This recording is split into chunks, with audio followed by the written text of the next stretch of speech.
basis for the Compression Institute is to preserve all essential life as a system. It'll take a little while to unpack all that, but it really means paying attention to nature and its resources, and that's the coming requirement of the 21st century. We're not there yet, but you can see from current evidence that we're headed that way. All communities of any size have economic development programs. They compete with each other to attract outside money on the belief that more stuff and higher paying jobs is going to make us maybe happier. I'm not sure it does. This system's beginning to falter.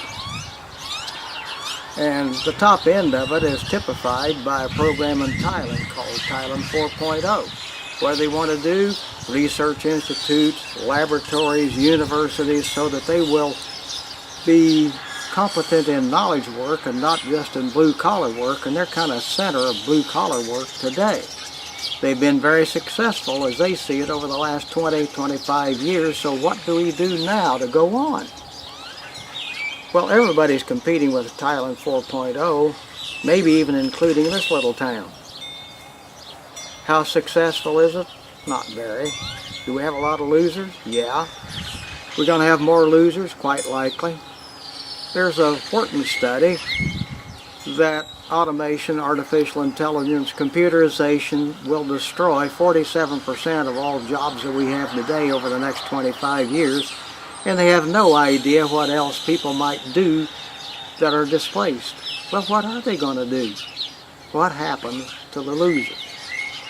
Well, if the losers are going to live too, they're going to do something like maybe gardening.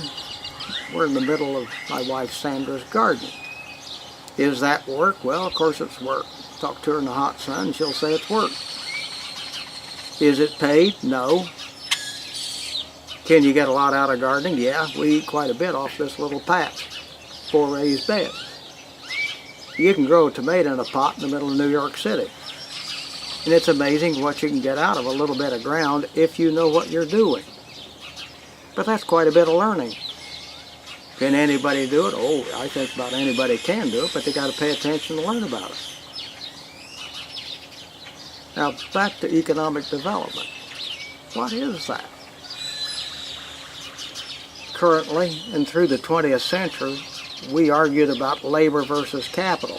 Strikes, you name it, wars, capitalism versus communism. We ought to be past that. Why? Because the essential factor is not necessarily capital. The essential factor is nature and what it can provide and what kind of availability we have for energy. That's what's essential.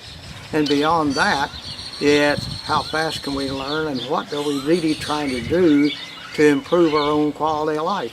That's a totally different concept from saying, oh, more and more, faster and faster is going to make us better and better. It hasn't been working. So, to repeat, where are we going? To preserve all essential life as a system, meaning paying a lot of attention to what we really do and whether or not we're getting much satisfaction from it.